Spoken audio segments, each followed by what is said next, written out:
Ini ombaknya. Udah jam begini masih, ya memang jam begini sepi. Pantainya sepi karena ya bulan suci Ramadan, ya biasanya orang tidak mengadakan aktivitas karena puasa kan.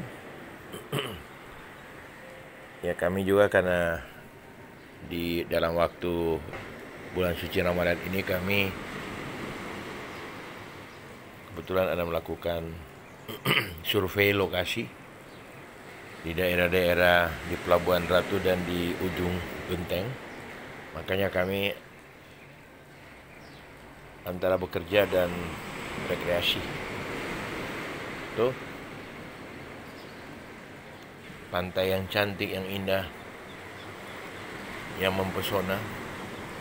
Ini Hotel Grand Ina Samudra Beach di Pelabuhan Ratu yang legendaris, yang dibangun oleh ayahandaku Bung Karno pada tahun 1962.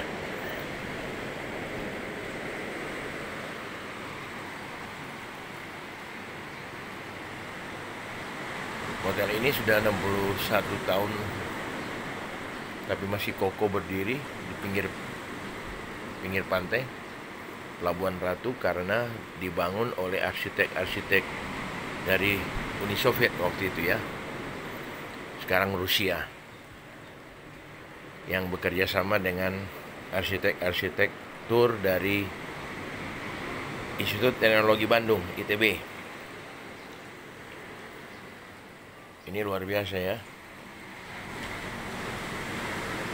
Ini hotel masih kokoh.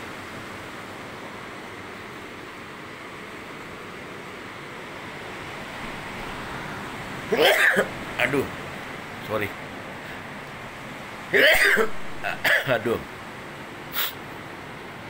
masuk angin ya. Tadi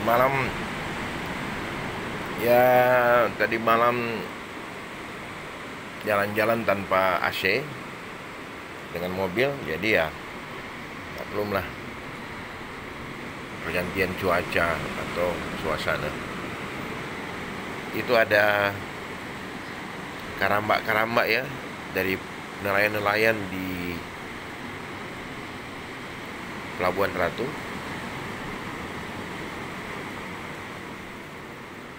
Katanya banyak ikan di sini. Kemarin kita makan ikan marlin khas Pelabuhan Ratu. Ternyata tuna marlin banyak juga di sini. Dan juga banyak juga ikan kerapu, kue, dan lain-lain. Luar biasa. Indonesia memang luar biasa ya kalau dikelola. Nanti produksi perikanan laut dan perikanan air tawar itu kalau dikelola dengan baik, itu akan mensejahterakan, memakmurkan nasib nelayan-nelayan seluruh Indonesia. Ya termasuk kita lihat ya kekayaan alam, hasil kekayaan alam hutan dan tanaman pangan itu sangat subur di Indonesia. Makanya kalau dikelola dengan baik, nanti Indonesia akan menjadi negara agraris yang hebat dan negara bahari yang hebat. Kita cukup dua itu aja, ditambah dengan dukungan pabrik-pabrik itu, tentu peranan buruh, pekerja-pekerja. Nah itu yang saya katakan bahwa buruh tani nelayan ini adalah soko guru. Karena itu menurut ayahanda Bung Karno mengatakan demikian. Buruh tani nelayan adalah soko guru. Adalah ibarat kalau tiang rumah, kalau bangun rumah itu kan ada tiang soko. Ya, tiang soko tiang utama. Jadi tiang utama kekuatan negara ini, baik ekonomi, sosial, budaya, dan politik, ada di tangan buruh tani nelayan. Kita harus akui itu.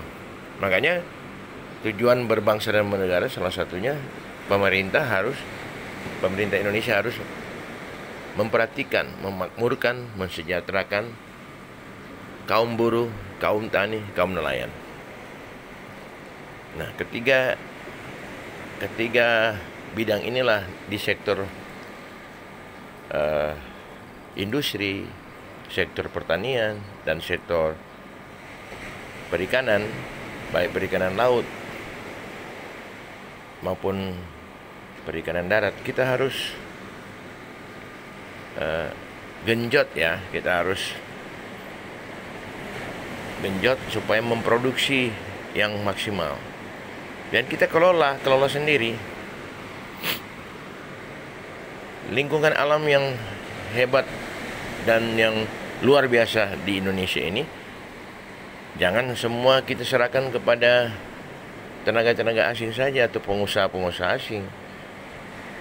Boleh kita berinvestasi, ya kita undang investor asing untuk bekerja sama, tapi win-win solution. Paling tidak, Anda 50%, kami juga 50%. Jangan kita cuma 10%, 20%. Nah, itu investasi bagaimana? Investasi justru merugikan kita. Kalau kita cuma 10-20%, misalnya hasil pertambangan, baik nikel, batu bara, dan lain-lain. Kalau kita cuma dapat 20%, buat apa? Dan Freeport memang kita dapat, kalau nggak salah sekian persen, 50 atau 60%. Tetapi kan sudah, istilahnya sudah dikerak. Kalau kita masak nasi itu, di belangnya itu sudah dikerak. Kita dapat udah kerak, udah dapat sekian puluh persen, tapi sudah tinggal sedikit deposit dari tembaga atau emas di Freeport. Nah, jangan sampai kita kecolongan lagi seperti Freeport. Jadi hasil tambang di Sulawesi, di Kalimantan, di Sumatera, di Pulau Jawa, harus kita win-win solution. Tidak apa-apa kita investasi 50%, 50%. Toh kalau lebih, kita juga dapat 45%. Yang penting tenaga ahli dia, kemudian biaya investasi dia, modal dia, dan itu masuk kepada negara, ya. Jadi jangan dikorupsi dengan cara berbagai macam komisi dan uang operasional yang di markup. Nah, uang komisi atau uang operasional yang di markup itu masuk ke kantong kiri dari pejabat-pejabat ya yang korup. Jangan, karena korupsinya itu kelihatan tidak ada, tapi terselubung tanda kutip, karena di markup dulu ada operasional. Kalau operasional yang nggak jelas kan di markup kan pasti akan ya tersembunyi, terselubung. Nah, ini yang saya katakan. Saya kembali lagi ke Pelabuhan Ratu, bahwa pantai ini sangat indah. Kekayaan alam ini, Indonesia ini kita olah dengan baik untuk rakyat, bukan untuk asing. Asing boleh, tapi win-win solution. Tuh, luar biasa. Tuh, luar biasa. Ini potensi kekayaan alam Indonesia. Oke teman-teman,